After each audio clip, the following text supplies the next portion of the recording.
In a world full of misery, rage, and insomnia, there's a place you can go to just unwind. All you have to do is take a long walk into the mountains, and just past the black house, the secret garden, you'll find a small cabin. Inside that cabin, you'll find the Hole in the Wall Book Club. So now that the dream catcher's hung and the fire started, we invite you to pull up a chair and join the Losers Club as we explore the world of dirty pillows and 10-cent root beers. And I did some research on this, which is wild. I looked up the intro to Are You Afraid of the Dark as research for our Stephen King podcast. That's been forever since I've seen that. Yeah, so with that being said, I submit for the approval of the Midnight Society, Part 1 of Part 2 of Carrie. God, I can't wait for chapters. The Hole in the Wall Club. Yeah. Okay, I submit for the approval of the Hole in the Wall Book Club. Oh, yeah. We should just... Okay, screw it. We're going to talk about Are You Afraid of the Dark? Let's play an episode. Hi, this is Anthony. This is Alex. And yeah, as I said, that whole thing's going to be the intro. I'm leaving it in. Okay. Yeah. Anyways, whatever. But yeah, we're talking about Part 1 of Part 2. God, I cannot wait for chapters. Did you confirm whether Salem has chapters or not for you? I didn't, because I only looked at it on I looked at it on Audible, which always has chapters. Because if it doesn't have chapters, they just split it up. I had one book once that you can change Audible into this weird mode where it downloads it as chunks, like chapter chunks, instead of... I've had one book where I had to do it because the book was 40 hours long, and I didn't have enough space on my old phone to download the whole thing at once. So I was like, I finally switched over to that, and it downloaded half of it instead. So my phone was almost full instead of full. Let's get into the book. So we start this one with Carrie's house. And, well, what was the section called? It was just prom night, right? Yeah. I had myself convinced it was like Black Prom or something. And I looked back, it's just prom night. Yeah. So we know where we're starting. We start at Carrie's house, and she's in her dress, talking about how great her boobs look, and mind flexing. Yeah, just in general. She dressed well, likes her dress, blah, blah, blah. Her dirty pillows. Like, She just mentioned there's a lot of focus on boobs in this book, just in general. The king must have a thing. Right. Yeah. Then her mom sees her. I believe it comes into her room. Right. Mom comes into her room, sees her, tells her to take it off. She's gonna stay back, pray, save her from sin, and Carrie just shoves her out of the room, like literally. Wait, with psychic force. Yeah, like it describes her being slowly glided across the floor as she's just forced out of the room, and the whole time her mom's begging her, you can stop now, take off the dress, we'll burn it, we can repent. I'm gonna be honest, I thought this was the moment Carrie's mom was gonna die. Like, I was ready for that. I thought this was the moment. It's certainly a cliche spot to put it. So it's certainly a proper spot to expect it. Like, she kills her mom and then goes out to prom. Yeah, that's what I expected out of this. But no, like, it actually takes a point to, like, she closes the door with her mind, but it makes a point to be like, she does it very carefully, so not to hurt her mom. I think that what you'll see later with her mom going into warrior mode, I think is probably why she didn't kill her there. Yeah.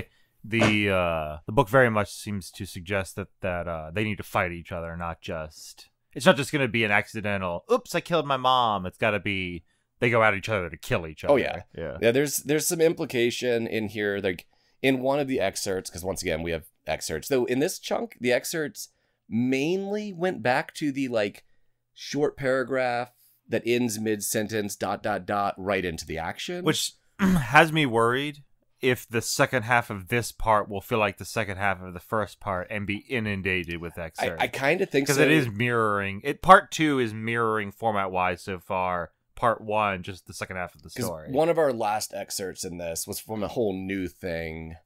It was by someone named, I think it was Norma. I have it written on the wall up there. Because I added a little card of confirmed survivors of this incident. Yeah, we only have, at the end of this chunk, we have 2. Yeah, we know Norma Watson.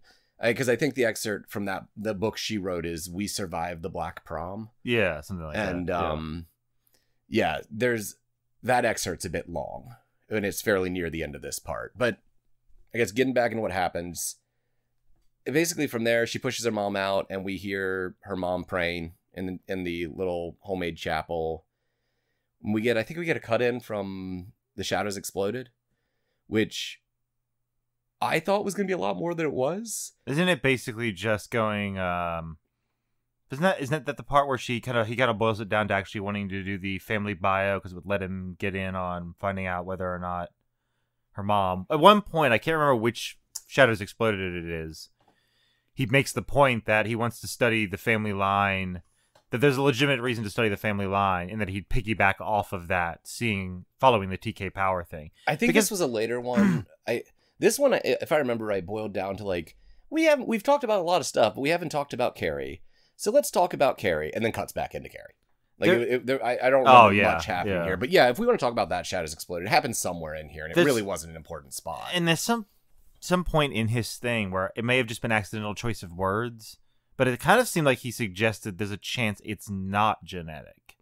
Like, he's been pushing the whole it's mom, recessive, when they two. But there's one line where he says something along the line. I forget the exact wording choice, but he says something like the possibility of it being genetic. He leaves it back open to being a gray area. Yeah, because it's the part it's the part I'm referencing where he says he wants to go back to the bloodline. He states he wants to go back and check, but in his reasoning for wanting to check, he seemed to suggest maybe it's only a hypothesis that TK Powers is actually genetic, and that this could be the family study that checks it. Yeah, because they make mention that like there's some evidence to suggest that Carrie's grandmother, who hadn't received any mention in this. Oh wait, no, sorry, was it Carrie's grandmother? It's Margaret's grandmother. Margaret's grandmother. Yeah, it mentions that Margaret's grandmother could start a fire in the fireplace without doing anything, but also mentioned that she was mentally unstable.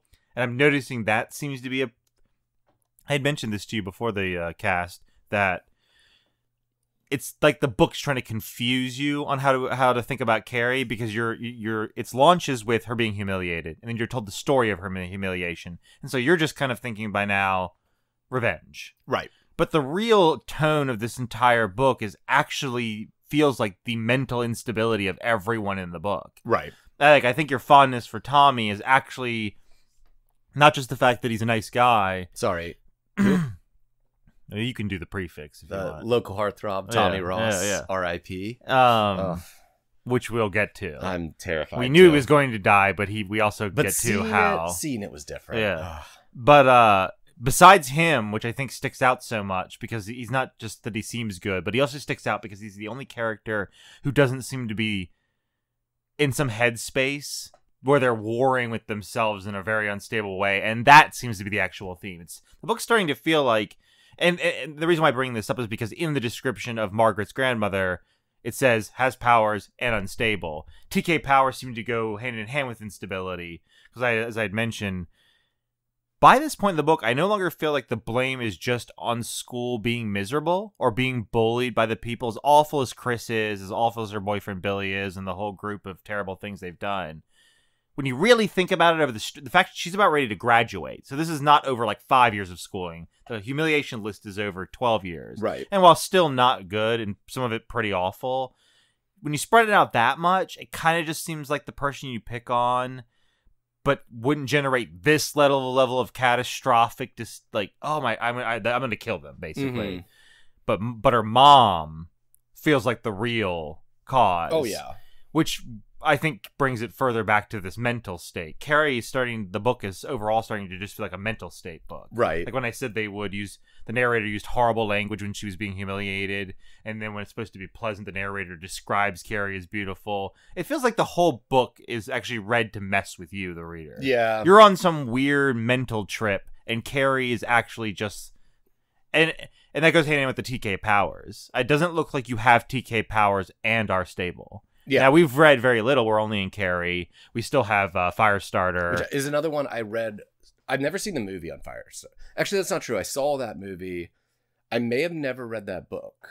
I'm not positive. I've never read the book. I've only seen the movie. Whatever immersion I have in that is so long ago. And then we have the Institute, which is very new. I believe you were mentioning a vagueness of it because you said a friend of yours was reading it. Yeah, I asked for no spoilers other than are they studying The Shining or TK? Because like back in our like very first episode, we were talking about like, is TK just here because he hadn't invented The Shining? And it seems like no, because the Institute came out this year. Yeah, and it's still studying TK. So yeah, so this very first identity we're being given of TK, of mental instability paired with having this power, which is why it seems to constantly generate a catastrophe. It'll be interesting when we get to these points, Firestarter, Right. and maybe whenever we get to Institute, seeing if this is actually a trait he's stuck with all the way through the series. But I guess jumping back into plot, the Shadow Exploded bit here wasn't much. I don't remember anything other than it just being like, because I remember I was writing down scenes as I went, and I wrote down a profile of Carrie, because that's how it suggests. It's like, hey, we haven't talked much about Carrie in this document. Let's talk about Carrie, and then it cuts back into Carrie. So I kind of want to read The Shadows Exploded, like as a standalone thing. It'd be interesting. But, to be completely honest, this part, we could honestly probably go pretty quickly because this first half of part 2, story-wise... First half of the first part of part 2, yeah. First half of... Wait, what? I think it sounded like you added a layer to that. Yeah. I'm just making it as complicated as possible. Okay. Story-wise, like I went on that little tangent there, but that's actually just sort of assessing how TK powers up. But story-wise, this is almost nothing. It jumps back to, once again, Carrie. She's sitting there waiting. She gets anxious, gets nervous. Is he going to come pick me up? Is he? I hear a sound. I actually really love this scene. She keeps kind of jumping. It keeps making mention of her, like, idly using TK powers. Like, there's a point at which, like, it mentions she's just casually lifting, like, a dozen things or half a dozen things in the air. And I think it says, like, in the same way someone would, like, tear their napkin at a restaurant if they thought they were being stood up. Yeah, the key emphasis is that there didn't seem to be exhaustion anymore. There was no, like, I did this and I feel tired afterwards. She's doing it that easily. Yeah, it's now just a joke to use. She takes a moment to, like, think about how exhausting it can be. There was a thing a description I actually really liked, which was that it's like running in someone else's body. You know you're hurting that body, even if you don't have to feel the effects later. And to jump into the whole, like, mental illness connection, like, that struck really true for me, like, when I'm in, like, a manic episode, because I don't feel the destruction I'm putting in my body now, but I definitely will later. So there's, like, a little personal connection to that description there. But from there, not much else happens there. You get her mom praying. I think at one point she snaps and tells her mom to shut up. And her mom does for a moment and then just keeps on praying. Tommy shows up. You look nice, I look nice. Yeah, and then, let's go to prom. Yeah. And then from there, we check in on Chris and Billy. And Billy took on a whole new characteristic in this.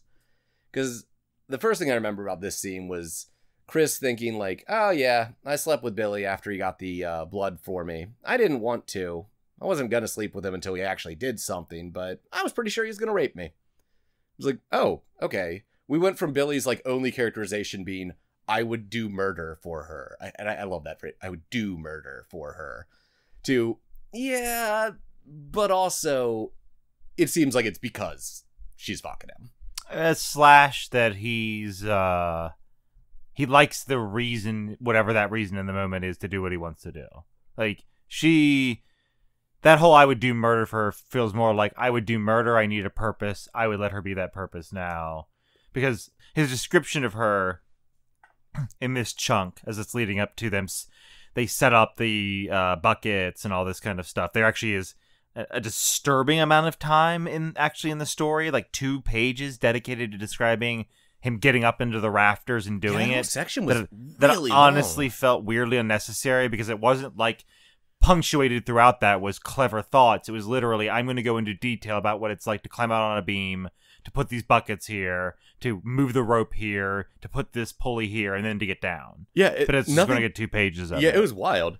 There was a bit in what Sue was talking about that really stood out to me, just in like, oh, okay, everyone dysfunctional has to have weird sex stuff. Where Sue mentions that, like, when she has sex with people, she just lies completely still and refuses to participate. And there's a mention that, like, she's never orgasmed during sex. She thinks about it later and... in a loop. Yeah. Yeah, she just thinks about the sex later and basically jerks herself off to her own memories of unsatisfied... It was weird. I just wanted to make sure it's on record that... Was that Sue? I thought that was... That was Sue, yeah. Because I was in that, while she was thinking about Tommy, because there was, like... She makes a mention about, like, how it was a little different with Tommy. Sue also slightly changes. Not Sue, I'm sorry, Chris. I'm mixing, I was going to say, I'm mixing up characters completely. Yeah. I had the right character in mind, but I'm mixing up names. But interesting enough with Sue, I got the impression that I don't think Sue... Every time Sue is popped up in the excerpt, or in the story, but she appears far less in the story at this point, and has appeared far more in the expert. Like, she pops up in this story literally as I'm sitting at home. Oh, wow, something crazy's happening. Let me go react to it. But weird tinges of like, wait, are you psychic? Like weird sense stuff, but with her excerpts that pop into it as well, or throughout this part, is she kind of starting to give the feeling that I don't even think she's good. Yeah. And she was starting to get that at the end of part 1, but the start of this is starting to give you the impression that I'm not sure what King's actually even suggesting. It's as if she had guilt for what she did to Carrie, but you're slowly being given more and more evidence that she doesn't care about anything, but awkwardly cares about her guilt towards Carrie. Yeah. Because in one of her excerpts, she basically states, I don't have any qualms with the fact that Tommy died that night. Who gives a shit? She basically goes on to state that, like, that entire moment in her life actually doesn't hold very much meaning, and she doesn't carry the guilt. You should she basically openly states, you think I should have this much guilt. But wrong. It's so long ago. Who gives a shit? Yeah, but the one true guilt I did have is I really wish Carrie had gotten I hope she had a nice prom before it went downhill. And you're just like, what is this weird character who just keeps feeling bad exclusively for Carrie, while weirdly treating everyone else around her just like as sort of objects throughout life? Well, you have to remember. But I don't know what that character... Sue can't have an orgasm unless she's been mean to and nice about Carrie right before. So that's just how she lives her life at this point. Like, she's probably got like a husband that has never heard of any of this. And she's like, hey, before you get that thing out, God, fucking Carrie, what a bitch. I'm a hypocrite.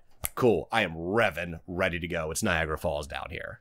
Like, I think that's Sue. It's a weird sex and thing. I think this is where you keep going, psychic powers. Why did we keep seeing what amounts to passive acts of characters going, ooh. Because, yeah, we get that from Sue. Well, I'm starting to think it's not... Local heartthrob, yeah. Tommy Ross. I'm starting to think it's not actually powers so much as that what the characters in Carrie feel like are, like, they are the experiential sort of tool for this particular story. Like, it feels like Sue's not even a person. She's just the character that you're getting to use to see someone who felt bad about an act, but has completely gotten over all of it happening. And is she less than she is a character?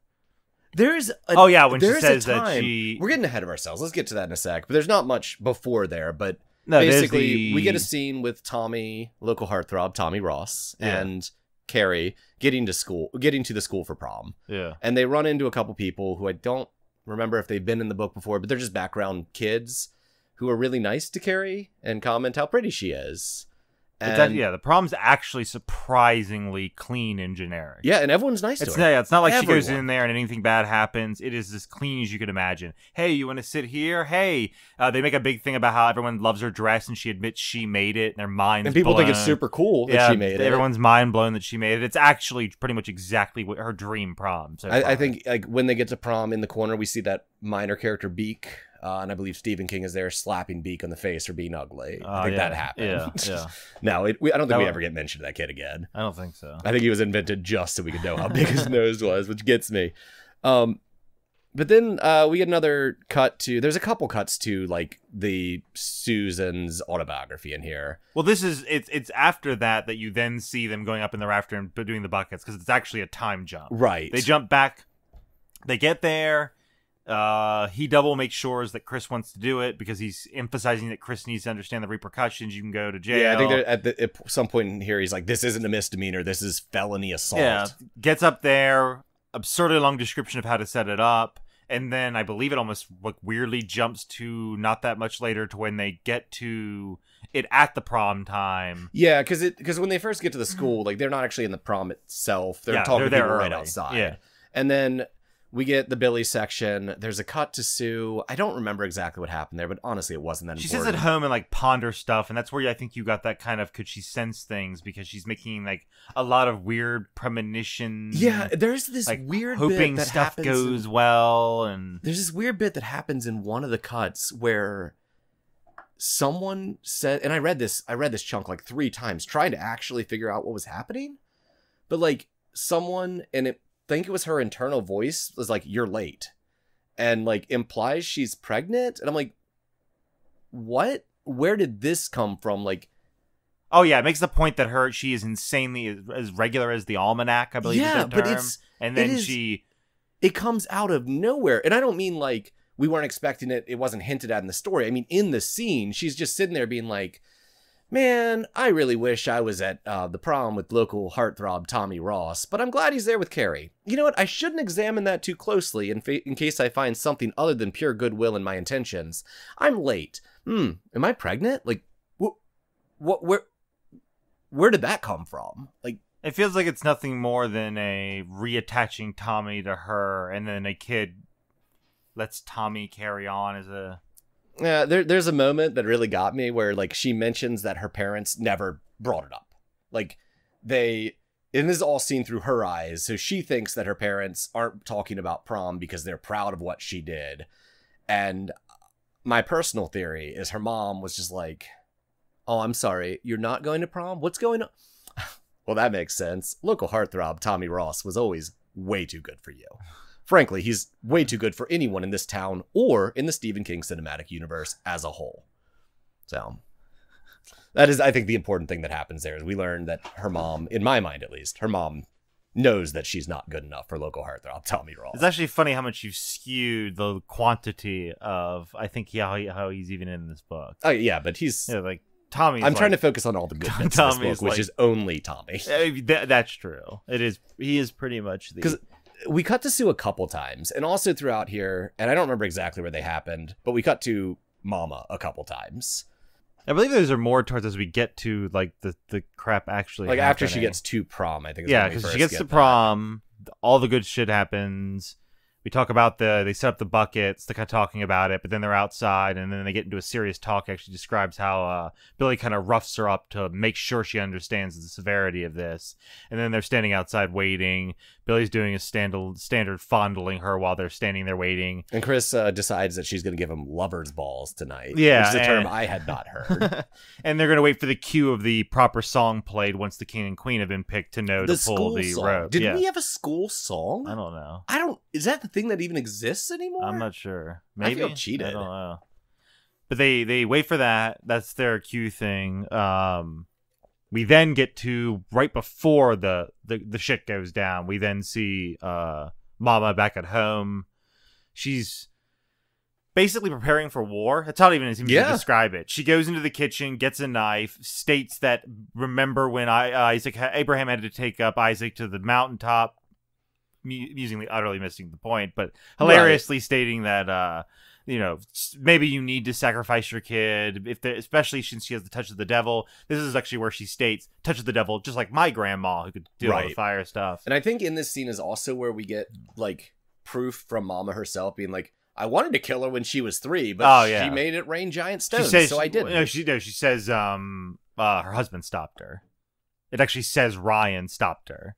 Right. I think his name was Ryan. I think because she admits to wanting to kill her twice before, and I think one was close to the birth. I think that's when the dad stopped her. Well, yeah, obviously, because then he's dead. Right. And then the stone thing, and then this being the third one. Yeah, well, she basically is like, this is God's giving me a task. I gotta kill my kid. She pulls out a whetstone and literally just practices it. At one point, it jumps back to her doing this some more, and she actually cuts herself. She gets all biblical with blood, the shedding of blood. Essentially, it's just we get 2 clips of jumping to Mama, and she's prepping for war. Right. She knows that she's going to confront her daughter when she returns from prom, and she's going to have to kill her. Yep. And then at the prom itself, we get this bit where they go to the voting. And this part I found weird because in the last section that we read, and also in a couple of the sections where Chris is talking in this part, she mentions she rigged the voting.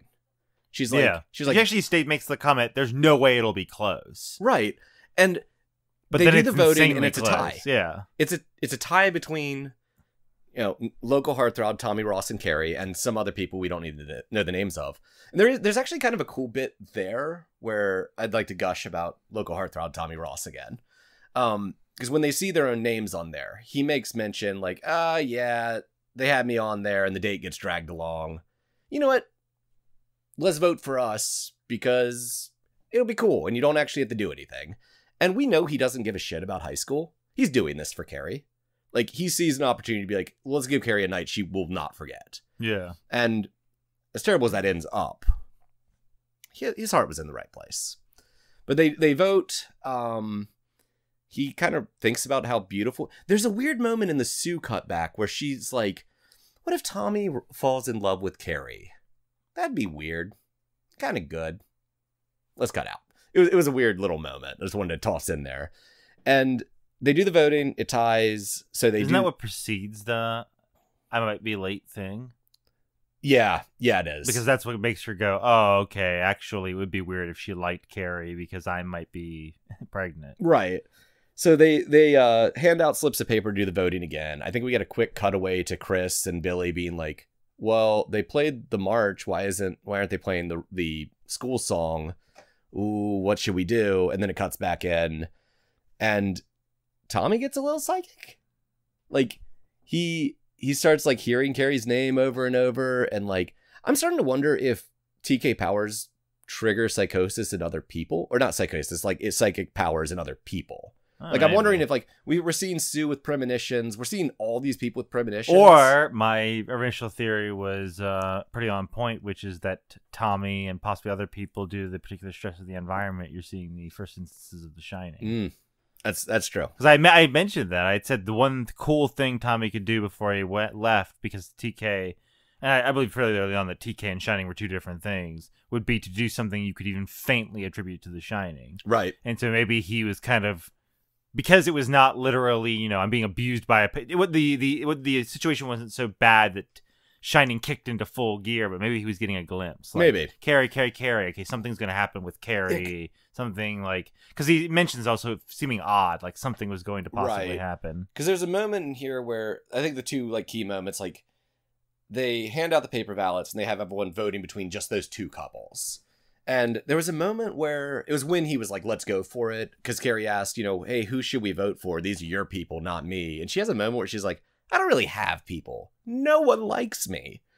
And there was a point at which she laughs in this. I don't remember exactly what makes her laugh, but she kind of flips her shit just a little bit because she's like, oh, I can laugh. Like, to the point, like, they make a point, like, how foreign that feels to her. But Tommy writes down their names, hands in the slip. And there's a moment where he's like, I kind of love Carrie. Maybe I can love them both. Yeah. Well, I mean, prior to him even putting the slip in anything out, you'd point out that Carrie actually borderline begs him not to do it. It's not even just, now you shouldn't. She actually just repeatedly tells him, please don't, please don't. Right. Please don't, please don't. You're not actually told whether he writes their name in or not. He does. Yeah, he explicitly writes them in. The first time, but I don't recall the second time it's saying explicitly. The first time it's explicit, because what he does is he goes up to her and points it out, and she actually agrees the first time and goes, yeah, that'd be neat. When they go back around and make everyone fill it out again, he goes, well, why not? We're the last two. It wouldn't hurt. And that's when she's literally like, please don't, please don't, please don't. And then it just suddenly says something like, the papers were collected, the mounds are this high. It seemed to be, at least I recall, because I think I read it earlier today, that it seemed to suggest that you were not being told whether or not he did it. Because the very end, the second vote is decided by one vote. There it is. He hesitated a moment longer, then suddenly scrawled Tommy and Carrie on the ragged slip of paper. Is that the second time? Yeah. For you, he said, tonight you go first class. She could not reply, for the premonition was on her mother's face. And then that's when we cut to Mama sharpening so Tommy kind of boned himself then. Yeah. His heart is in the right place then. Like, she does not explain why. That's actually, and the further we go into it, and the fact that Tommy dies the way he dies, we're like right on the cusp. So the fact the way that Tommy dies the way he dies, so basically they win, they get put on the stage, as you'd expect, they sit down. Carrie basically has a panic attack as this is happening. She immediately regrets getting put on stage. It states that she just goes with the flow because she doesn't understand it. She says that she now suddenly feels exposed. She's like, my breasts are showing more than they should. She has this like flip 180 mama kind of panic attack. That's where it ends, describing what's happening inside. It then jumps back out to Chris and Billy being outside, and the fact that they both hear the song, and he goes, you ready? You ready? You sure you're going to do this? And hands the rope to Chris and says, I'm not going to do this for you. You need to do it for yourself. And she goes, of course I'm going to do it. Jerks it. You then get the what's happening from the outside kind of description where you're like, you hear music suddenly stop. You hear shit happen. You then hear screaming, and you're not given the exact details. And then they start like sort of banging outside, sort of reaction to. Then they run off. And then that's when it does it. I think then it cuts to Sue actually first describing that she hears the siren's going off. Then she remembers that in school you were told to duck under your thing. Some really convoluted train of thought that basically tells her, hey, maybe I should pay attention to the alarm. She peers out the window and sees a tanker exploding and sees the spark of fire. At the school specifically. Yeah. And so she immediately goes to grab her shit and darts out, and then that's kind of where it just ends. Right. But and then from there we get oh no, you gotta, now we're at the inside, describing what's happening on the inside. Right, but that's done through We Survived the Black Prom. Yeah, I guess so. Yeah, that's the whole like end thing though. What is the? Because we got to combine like all that in one bit. It's because it kind of merges. It basically like was that. like you basically are getting a continuous prom story cut in with Mama sharpening a knife and Sue being psychic. Yeah. Because from there we cut to like a new type of excerpt, which is We Survived the Black Prom, which was like an article. In I can't remember what magazine it was in, like Newsweek or some common magazine. And it's by that Norma Watson, I think. Yeah. And you're getting her perspective on what happened in the event, which... Well, this is what I was getting to, why I was kind of going on that tangent. It kind of feels like the way Tommy dies is meant to point out, because I had made this comment of like he kind of accidentally maybe sets this up by contributing to that one vote that does this. Yeah, because they only win by one vote. Exactly. And then that fact in and of itself, the fact that he didn't do that and trying to be kind and then dies by the way he dies, I kind of get the feeling Tommy's real point in this book was just to be the naive fool. He's not even like the good guy for the good guy role. He's actually the good guy that's meant to be like, oh, wow, Tommy's so sweet and kind that he won't see the forest for the trees, when he should have looked at Carrie and really gone, she's having a nervous breakdown. I'll listen to her and let's not put her on stage. His nobility overran common sense there and completely screwed them. And so that Tommy, especially now that you've seen how he died and how like honestly comical, they even they even literally say it's comical. They mention that someone in the crowd like immediately impulsively laughs because of how goofy the way he dies. So back in the scene with Billy Nolan, kind of the only important thing in retrospect about that scene, other than, I set these blood buckets up, is that one of them is still frozen. Yeah, and he says it'll take hours to thaw, but he guesses it'll thaw by then. Yeah. And basically, local heartthrob Tommy Ross dies from a frozen blood bucket hitting him in the head. The buckets flip over. One drizzles blood, just nails Carrie. It's described as the only thing you can see are her eyes when it's done. Yeah, there's a not so great description involving Song of the South, and I don't want to get into that. Yeah. And but for Billy, a little bit comes out, but essentially the bucket after the swing can't hold its own weight, decouples and falls and just clunks Tommy on the head. It's described as hitting his head, you hear a loud thunk, and then suddenly he just crunches over as if he's asleep. Yep, and he's alive for about half an hour more, but they do say that his death was almost painless and fairly quick, and he didn't even really know what was going on. Yeah, no, so, he's... Yep, he is the first person to die, and I'm happy Carrie didn't kill him. So, Carrie gets doused. She marches off stage. This is how this article describes it. She appears to ignore everyone at first and just trots right outside the... It does mention that the person writing this mentions that she sees Carrie that someone in front of her seems to be pushed away. I think it's the coach. Yeah, but by an unseen force. Right. And Carrie doesn't seem to be acknowledging anyone during this process. Carrie leaves the building and then panic... Oh my God, we're all figuring out what to do. Then you see all the doors slam shut. There's a commotion at the door because no one can get it open. They try to get the teacher over there. They try to figure out how to get these doors open. We then see Carrie's face on the other side of the glass through the window. She's got this big shit-eating grin looking on her face. And we have the audio equipment starting to spark and start fires at this point. Yeah, starting the fire. The sprinklers go off. And it was just general chaos. There's a lot of yelling about like get to the back door, and like we know this chick lifts because she's writing this. It's later, so some of the people there live. And we're getting from the Sue perspective, and from the fact that it explicitly states about an hour later the gas tanks blow up, right? And that appears to be the real big damage to the school. Yeah, but it's literally just said like that. It's like Tommy dies an hour before the gas tanks go off, so he doesn't die from that. Yeah, because the very last thing we got in this part, we kind of chose the perfect place accidentally to cut this off.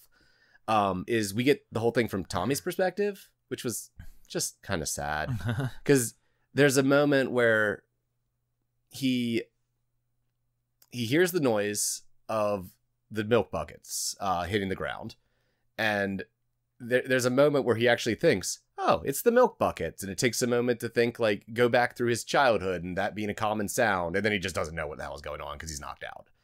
And you kind of see him laying there for a bit, and then it's like, and yeah, he died about an hour before everything exploded. Like, oh, okay. Not what I expected. I don't think there's a person in this book that's supposed to be you, the reader. It's kind of what I'm getting. I think the book's called Carrie because it's the incident of Carrie, but you should really honestly be reading this book like a report. Right. This is not one of those books where you latch onto someone and follow their ride. And I think all the excerpts are starting to like make more sense as you get through it, because the story's never getting to nowhere in this book do you really go, oh, okay, I'm starting to feel with Carrie. It's more like you're always just watching the freakiness of everyone around and Carrie until the very end. With one notable exception for me personally. Yeah, the Tommy. But yeah, I am looking forward to the obvious upcoming Carrie Mama confrontation, because there's some mention in one of the excerpts that maybe Carrie's mom has TK. I don't think she does.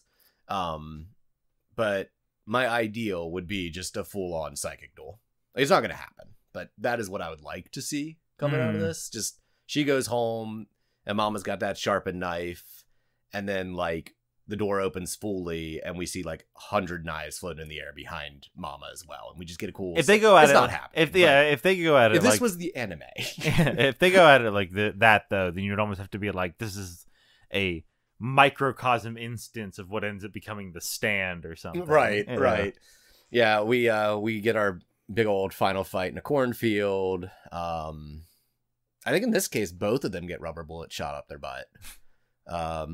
Yeah. What is King's thing with cornfields when he's from Maine? Is Maine? I may be wrong, but I don't think Maine's a corn place, is it? I don't think that doesn't seem like the right environment. No. But he's just all about like fields of corn and his stuff. Yeah, he is. Does he have like a second home in Colorado or Kansas or something? It wouldn't surprise me. So I mean, this whole section, like, not terribly much happened. Okay, a lot happened, but it was all very quick. That's kind of the whole plot of what went down in this first half of this part. God, I cannot wait for chapters. I would sell my soul to Mr. Gray for chapters right about now. But I don't know. I think that might be true of this whole book, though. Like, we kind of mentioned this earlier off recording, but we were talking about how, like, if you really wanted to streamline this story, write this story, get across the core, here's what happens in as little amount as possible, you could probably do it in 5 to 8 scenes. Like, Carrie's entire story so far. This could have been like someone wrote a short thing on the internet and you're reading it kind of story. Yeah, I feel like if you cut out all the excerpts and just had the core book, you got a short story. Oh, it could have been a creepypasta. It could have literally been I jumped on YouTube and listened to a 30-minute creepypasta story or something read out. Like, yeah. But, I mean, I guess, like, predictions to come. We know that there's going to be a fight with Mama. Like, that has been set up so dramatically. It's going to happen.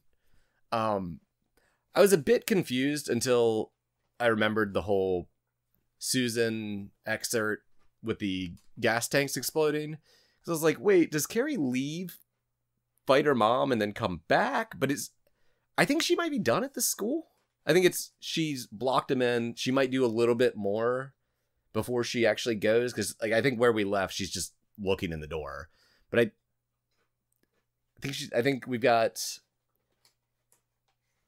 the fight with Mama, and then we're done. Because I mean, this whole school situation, like, even if she doesn't do much more, it's going to blow up. It's going to kill a bunch of people. Ultimately, the real question is, what happened? How does Carrie die? Would be the one, I guess we could make. Does Mama kill her? Do cops show up and shoot her? Like, I think it's going to be Mama. I don't think it's going to be as cool as like a full TK fight, but I think it's going to be Mama. I think it's going to happen during that. I want to know if Sue comes back. Like, does Sue run into Carrie again at all? Because there could be something there. I also want to know how Chris and Billy die. Because if they do not die by the end of this book, I'll be taking a Sharpie and writing in their deaths to myself. So it comes right down to it. The two of them killed local heartthrob Tommy Ross. Oh, there is the point we were making about, I don't even know if the blood was necessary. Like, she's on, like, when she gets on stage before the blood falls, she's on the verge of full-blown panic attack. Like, I think there's a distinct possibility had that blood not fallen on them, the same thing would have happened. That's why I said the emphasis on the her telling Tommy over and over again, please don't, was actually a bigger deal than just, oopsie. It was literally, because when that happens, it's so blunt. She describes how, like, dreamy everything is going so far, and then, like, that moment she immediately is struck by the, oh God, I don't want to be on stage. I don't want to. And so she became aware of her own anxiety and was telling him to stop. And he was just being so naive that he did that. Yeah. And we keep getting, this is a gripe, but we keep getting Chris, like, at least 3 times. She's been like, I rigged it. It won't even be close. Tommy and Carrie, 100% gonna win. But did she just not? Is she just lying? Or what was the point of that when we have a whole section about how close it is twice? Like, it's a tie. They go into cut out everyone else, only vote for these 2. And they still only win by 1 vote. And then we cut to Chris, immediately cut to Chris, like, and they won by 1 vote. And it cuts to Chris being like, well, what if things are going wrong? And Billy being like, well, what if they didn't win? She's like, nope, they 100% won. I rigged it. Like, it literally saying it won't even be close. Like, not just you're going to win, but it won't even be close, and yet it is. Like, we never see Chris rig it. We never get an explanation of how Chris rigs it. To be honest, we are continuously she's so sure she's rigged it, and she just didn't. Be honest, the book is actually filled with these kind of moments like that, where nothing is outright contradicted as a matter of fact, but where characters or something happens, and it doesn't mesh with the product of whatever was supposed to happen. And I can't tell if it's the narrative. I can't tell if it's the story basically deliberately leaving up room for you being misled as a reader. Like, right. Chris is saying she does this. What she doesn't know is that it got messed with this way on the other end. But we never see any of it. So yeah, what's the point? That's what makes it so weird. Every time that happens in the story, it doesn't actually ultimately mean anything. But it's as if it's meant to convey weirdness for weirdness' sake. Because yeah, you're showing something weird happening, but it doesn't mean anything. There's a point at which, I think it was Chris's inner monologue, but it might have been Billy's, where one of them is like, well, what if they don't win? Well, whatever. Whoever wins will douse in blood. I'm fine with it. And it's like, why? As Stevie King's, why the big emphasis on I rigged it when you clearly didn't? Like, I don't know. It just felt, it was one of those things that just really stood out to me. It's just, are we going to rank these books, by the way? Like, when we end a book, should we do some sort of ranking system and make them a number of, like, a stupid symbol? Like, this many dream catchers out of that kind of shit. We should. We'll work on that. I think we should also keep a, like, moving scale of where we comparing each book we read to the others, kind of keep a track of where it falls in our personals. I feel like we might as well give a rating system, because what we're going to do is end up saying what it is anyway, even if there is no rating system. Right. Yeah, I don't know. So I guess I don't have many predictions. I think Sue's going to re-enter. I don't know what that's going to look like. My problem is I don't have enough to dump out. I could probably go on for like 45 minutes when we're done with the book. Right. Because I can say everything, but this is such a weird spot where it's like, we're just almost done. So I don't have anything to say because it's all hinged on what happens the rest of the story. So I guess my predictions, we know there's going to be a mama fight. I think Sue and Carrie are going to run into each other when Carrie's on the way home. That's my guess. Maybe that's true. That's the only place I can see it fitting. Yeah. Overall, I enjoyed this more than the first half. So, I mean, I feel like things happened. We didn't get like 12 pages of an essay about TK, We got like 4 pages about TK. So I wouldn't, I don't know. I guess for next time, if we want to wrap this up, we're going to be doing, oh, thank God we can actually say it, the rest of the book. Because we're going to be doing the second half of part 2 and then part 3, which is like 6 pages. So, any final things? Wait, were you recording this whole time? Yeah, I've been recording this whole time. While I'm eating? That's fine. I can edit out most of the crunching. You weren't eating while you're talking. I didn't realize you were recording. Oh yeah, no, we've been finishing the podcast the whole time. From when? Huh? From when? I don't know. At some point I started recording again. Don't worry, it sounded fine. I thought you saw me reach over and started back I didn't up. know what you were doing. Sometimes you were fiddling with Oh it. yeah, no, I've been recording. I'm also like all the way back here. I've been watching levels, you're fine.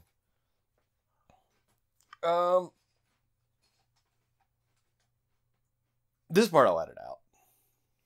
Though I think the peak of comedy is saying you're going to edit something out than not. So who knows?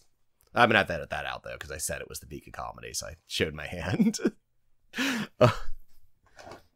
Good for wrap up then? Yeah, that's pretty much it. Cool. So I guess until next time, we've been Stevie Kings, and you've read the book? Yeah. Yeah.